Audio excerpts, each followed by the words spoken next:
La France a toujours été une vitrine pour le monde. Mais que diriez-vous si je vous disais que d'ici 2025, des pays entiers, profondément liés à la France par leur histoire, leur culture et leur économie, lui tourneront tout simplement le dos? Dans cette vidéo, nous aborderons les décisions politiques qui ont créé des ruptures silencieuses. Des destinations qui remplissaient autrefois les aéroports parisiens et qui sont désormais désertes. Nous montrerons comment les relations diplomatiques tendues, les exigences en matière de visa, les tensions culturelles et l'évolution des profils de voyageurs impactent tout, du commerce au café de quartier.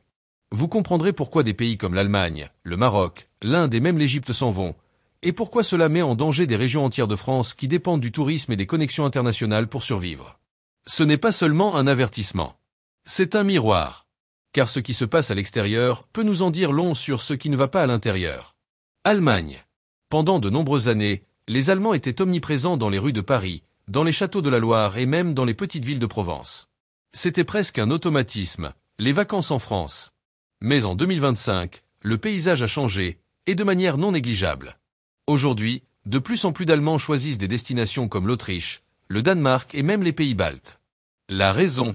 Une combinaison de facteurs réels et très récents. Tout d'abord, les tensions politiques.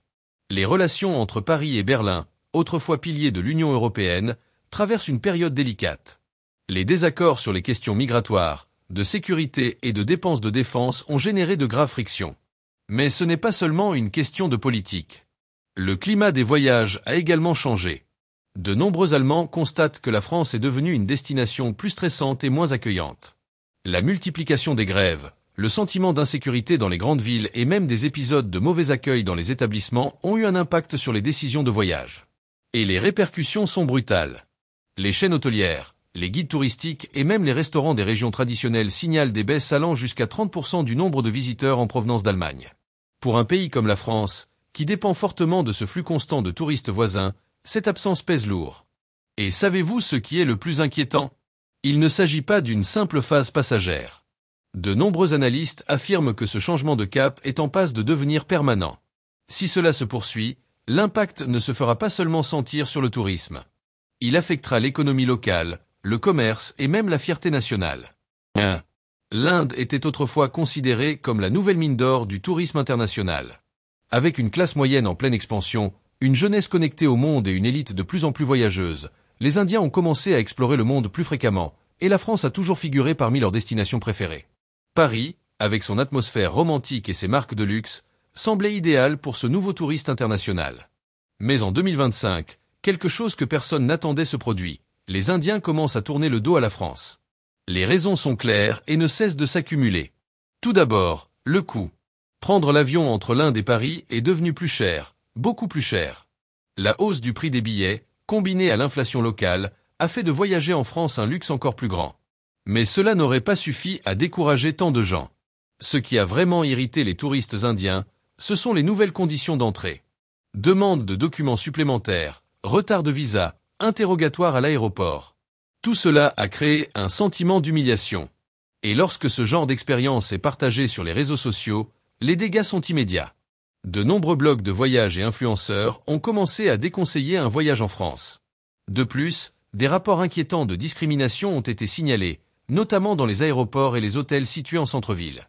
Et pour ceux qui dépensent des milliers d'euros en voyage, être traité avec suspicion n'a aucun sens.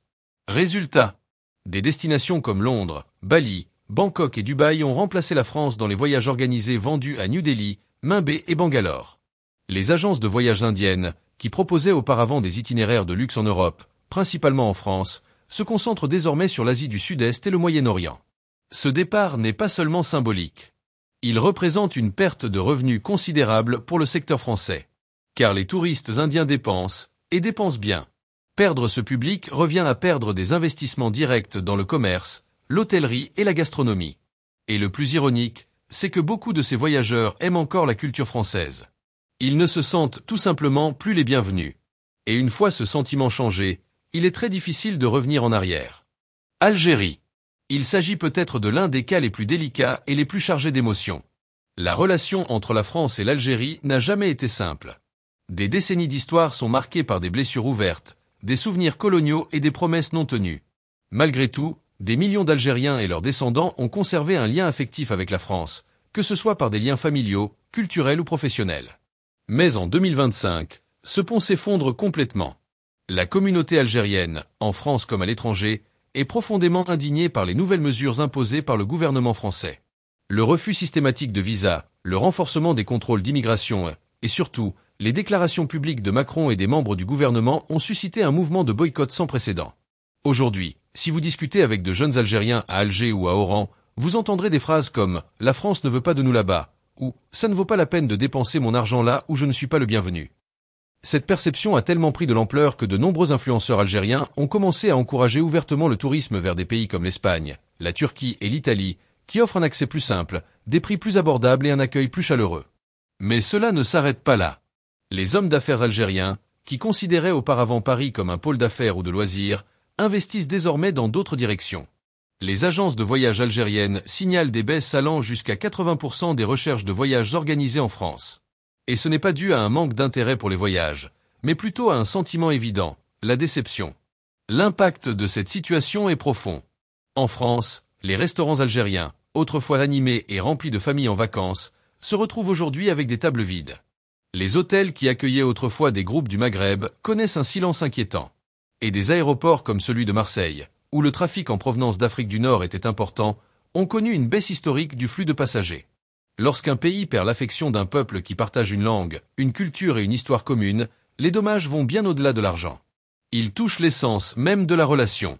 Et aujourd'hui, la France est mise à l'écart par une nation qui, depuis des décennies, a conservé un pied sur son sol, même de loin. Turquie. Les relations entre la France et la Turquie ont toujours été marquées par des hauts et des bas. Mais ces dernières années, cette oscillation s'est transformée en un véritable gouffre. Et en 2025, la distance entre les deux pays n'est plus seulement diplomatique, elle est aussi touristique. Ce qui se passe. Tout a commencé par une escalade du discours nationaliste des deux côtés. Les responsables politiques français ont durci leur position contre l'islam, l'immigration et les liens culturels avec les pays à majorité musulmane. Pendant ce temps, les dirigeants turcs ont réagi par de vives critiques, annulant des événements communs et allant jusqu'à fermer les centres culturels français d'Istanbul et d'Ankara. Mais cela ne s'est pas limité au domaine politique. L'impact sur les voyages a été immédiat. Auparavant, les Turcs des classes moyennes et supérieures considéraient Paris comme une destination de luxe, synonyme de culture, de mode et de sophistication. Mais aujourd'hui, ces mêmes touristes font état d'un climat hostile. Certains disent avoir été mal accueillis dans les aéroports, d'autres ont été traités avec suspicion dans les hôtels. Même ceux qui vivent en France et ont de la famille en Turquie ressentent ce climat hostile. Et voilà la conséquence. Les vols sont de plus en plus vides, les voyages à forfait ont disparu des vitrines des agences à Istanbul, et même les vols directs de certaines villes turques vers Paris ont été réduits. Mais il y a plus. En France même, le secteur de la gastronomie turque commence à souffrir. Les restaurants familiaux, autrefois très fréquentés par les touristes et les locaux, perdent de la clientèle. On observe également un déclin notable des échanges culturels. Les programmes d'études et d'art entre les deux pays ont été gelés, voire annulés. Les Turcs qui aimaient autrefois la France disent aujourd'hui préférer voyager là où ils se sentent respectés. L'Italie, l'Espagne, le Qatar, et même l'Allemagne, tout sauf la France. Et c'est un sérieux avertissement. Lorsqu'un pays commence à perdre la confiance de ses visiteurs autrefois fidèles, la perte n'est pas seulement économique. Elle est symbolique. Et dans le cas de la Turquie, la France assiste en silence à la transformation de cet éloignement en rupture. Afrique du Sud. Jusqu'à récemment, l'Afrique du Sud était un marché touristique en pleine expansion pour la France. Un public aisé, intéressé par la culture, l'histoire et les expériences européennes raffinées. Mais en 2025, quelque chose a changé, et profondément. Aujourd'hui, de moins en moins de Sud-Africains placent la France en tête de leur liste de destinations de voyage. Et ce, pour plusieurs raisons. Pour commencer, les prix des billets d'avion ont grimpé en flèche. Après la pandémie et l'instabilité du secteur aérien européen, voyager de Johannesburg ou du Cap à Paris est devenu exorbitant. Même pour l'élite sud-africaine, les forfaits sont devenus difficiles à justifier, d'autant plus que des destinations comme la Thaïlande, les Émirats arabes unis et même l'Italie offrent des prix plus avantageux et des expériences plus conviviales. Mais le problème va au-delà du budget. Les nouvelles exigences sanitaires et documentaires pour entrer en France ont également fait fuir de nombreuses personnes. Des personnes vaccinées ont été interrogées à l'entrée, des étudiants ont été refoulés pour des erreurs administratives mineures, et des touristes ont été interrogés comme s'ils étaient suspects. Tout cela a donné l'impression que la France ne veut plus de visiteurs africains, ou du moins ne les traite pas avec le même respect que les autres Européens ou Américains. Le reflet. Paris, autrefois symbole de statut social auprès des touristes sud-africains, a aujourd'hui perdu du terrain au profit de destinations comme Dubaï, Bali, le Portugal et même le Japon. Les agences de tourisme sud-africaines confirment une chute de la demande de voyage en France. Les hôtels français n'accueillent plus leur fidèle clientèle de médecins, d'hommes d'affaires et d'artistes sud-africains. Cela représente une perte réelle, non seulement financière, mais aussi d'influence.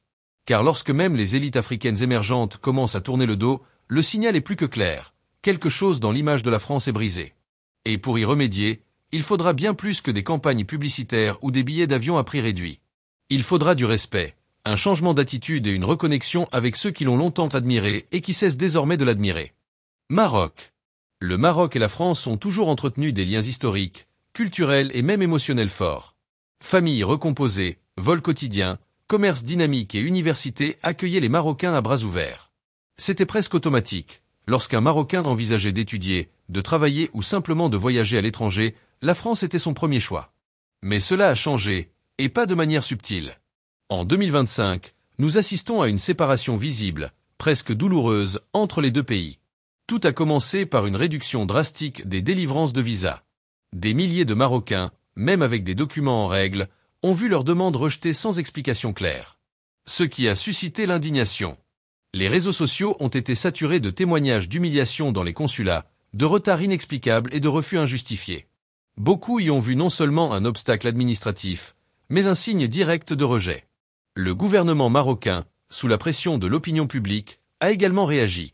Il a réduit la coopération, annulé les visites officielles et encouragé ses citoyens à chercher des alternatives. Et devinez qui en a profité? L'Espagne, la Turquie et même des pays comme les Émirats arabes unis, qui ont traité les Marocains avec plus de respect et ouvert leurs portes plus facilement. Dans les rues de Casablanca, Rabat et Marrakech, la voix qui se fait entendre aujourd'hui est quasi unanime. La France ne veut plus de nous. Le tourisme, autrefois constant entre les deux pays, est devenu un flux interrompu. De nombreux Marocains, qui passaient leurs vacances à Paris, préfèrent désormais Barcelone, Istanbul ou Doha. Et cela affecte directement des secteurs entiers en France, depuis l'hôtellerie et la restauration jusqu'aux universités et aux petites entreprises, en particulier dans les régions où la diaspora marocaine est fortement présente. En réalité, la France paie cher le fait d'avoir tourné le dos à l'un de ses publics les plus fidèles. Et regagner cette confiance, dans un climat politique de plus en plus tendu, pourrait s'avérer plus difficile que la simple réouverture des consulats. Tunisie. La relation entre la Tunisie et la France a toujours été marquée par des liens profonds, historiques, linguistiques et familiaux. Pendant des décennies, des milliers de Tunisiens ont considéré la France comme une extension de leur pays. Il était courant de rendre visite à des proches à Marseille, d'étudier à Lyon, de travailler à Paris ou simplement de flâner dans les rues de Bordeaux, comme quelqu'un qui connaissait déjà le pays. Mais en 2025, ce pont a commencé à s'effondrer. Et ce n'était pas un hasard. Au cours des 2 dernières années, les relations diplomatiques entre les deux pays se sont rapidement détériorées. D'abord, des déclarations politiques virulentes de responsables français. Puis, le durcissement brutal des conditions d'obtention de visas pour les citoyens tunisiens. Étudiants, professionnels qualifiés, touristes, tous ont commencé à se voir refuser l'entrée sur le territoire tunisien de plus en plus fréquemment. Le sentiment de rejet était si fort qu'un boycott spontané de la France a émergé en Tunisie. Plusieurs agences de voyage ont suspendu leurs voyages organisés. Écoles et universités ont annulé leurs programmes d'échange. Et de nombreux Tunisiens, jusque-là amoureux de la France, ont commencé à choisir d'autres destinations, comme la Turquie, l'Italie, l'Espagne, ou même des destinations arabes plus accueillantes. Le reflet de cette situation en France est visible. Des quartiers autrefois dynamiques, portés par de petites entreprises tunisiennes, voient aujourd'hui leur activité décliner. Les restaurants familiaux ont fermé. Les réseaux de soutien intercommunautaires se sont affaiblis. Le tourisme tunisien, qui générait autrefois des centaines de millions d'euros par an, a chuté.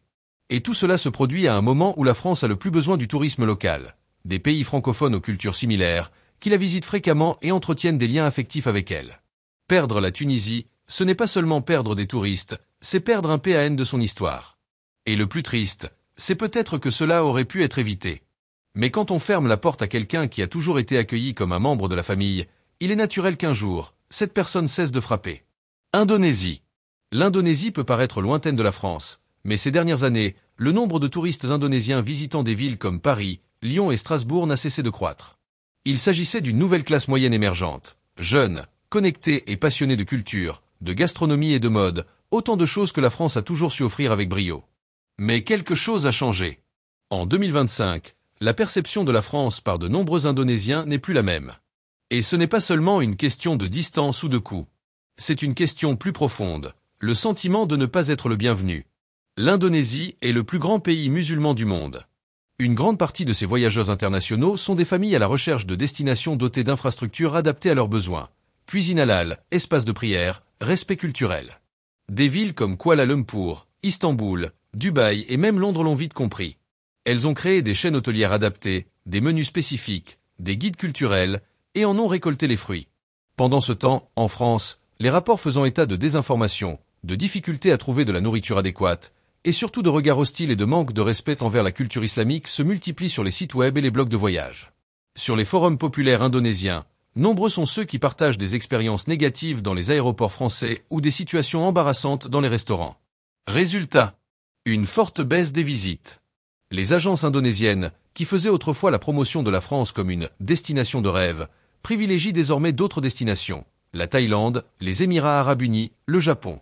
Tout dépend du type de touriste. Des familles qui dépensent bien, qui restent plusieurs jours, qui s'imprègnent de la culture et de la mode française, qui achètent et qui reviennent.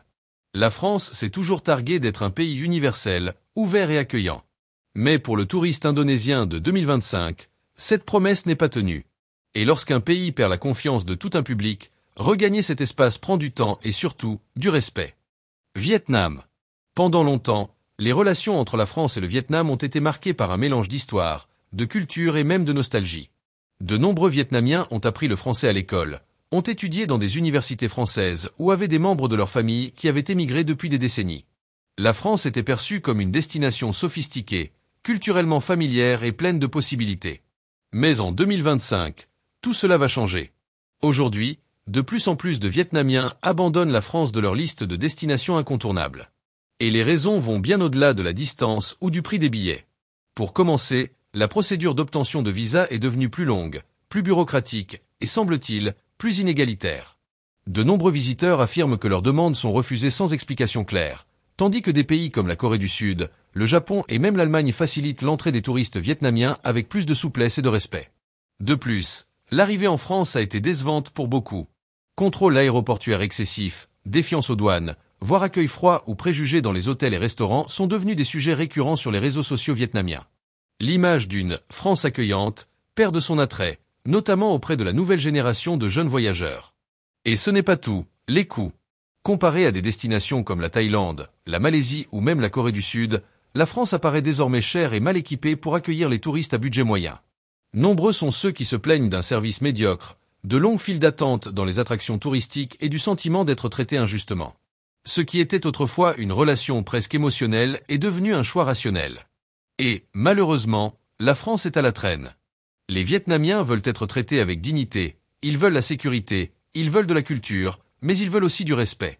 Si cet isolement perdure, la France risque de perdre non seulement des touristes, mais aussi un pont historique qui a transporté des générations du Vietnam à Paris, les yeux pétillants. Et sa restauration pourrait prendre des décennies. Égypte. Les relations entre la France et l'Égypte ont toujours été marquées par d'intenses échanges culturels, un tourisme religieux, des liens universitaires et une forte présence de touristes égyptiens dans les grandes villes françaises. Mais en 2025, ce flux a tout simplement considérablement ralenti. Aujourd'hui, voyager de la capitale égyptienne à Paris n'est plus un rêve réalisable pour beaucoup. Les témoignages s'accumulent, refus de visa sans justification claire, exigences supplémentaires en matière de documents, entretiens interminables et sentiments croissants d'humiliation tout au long du processus. Pour un pays qui envoyait autrefois des milliers de visiteurs en France chaque année, ce changement est devenu un véritable obstacle émotionnel. Les agences de voyage égyptiennes, qui proposaient auparavant des forfaits culturels pour visiter la Tour Eiffel, les musées français et des itinéraires religieux à l'intérieur du pays, ont commencé à retirer la France de leur catalogue. Littéralement. De nombreuses agences du Caire et d'Alexandrie ne proposent plus de forfaits pour Paris, non pas par manque d'intérêt du public, mais parce que la bureaucratie est devenue un obstacle insurmontable. Par ailleurs, les Égyptiens ayant réussi à rejoindre la France ces derniers mois font état d'expériences désagréables. Discrimination subtile, sécurité excessive à l'aéroport et barrières linguistiques encore plus marquées que par le passé. Nombre de touristes rentrent chez eux avec l'impression de ne plus être les bienvenus. Conséquence directe, des destinations comme Rome, Madrid et même Istanbul sont devenues les destinations préférées des voyageurs égyptiens. Ils se sentent mieux accueillis, dépensent moins et vivent des expériences plus légères, sans la tension que la France a récemment transmise. Et finalement, la question demeure. La France peut-elle se permettre de se séparer d'un partenaire touristique aussi pertinent à un moment où son secteur du voyage est déjà fragilisé? L'Égypte s'est retirée, et les dégâts sont évidents. Pour les compagnies aériennes, les hôtels, les guides touristiques et même les boutiques de luxe, tout cela est en train de disparaître discrètement. Et il est peut-être trop tard pour reconquérir ce public. La disparition de ces pays de la carte touristique française n'est pas seulement une question de chiffres. C'est le signe évident d'un phénomène plus profond. Ce qui était autrefois l'une des destinations les plus prisées de la planète commence désormais à être évité, souvent pour des raisons qui pourraient être résolues par le dialogue, le respect et une réflexion prospective. Si vous voulez comprendre la direction que prend la France et comment tout cela pourrait affecter l'économie, la société et même votre vie quotidienne, abonnez-vous à la chaîne, activez les notifications et partagez cette vidéo avec quelqu'un qui mérite lui aussi de connaître la vérité sur l'effondrement du tourisme français. Car les enjeux vont bien au-delà du voyage.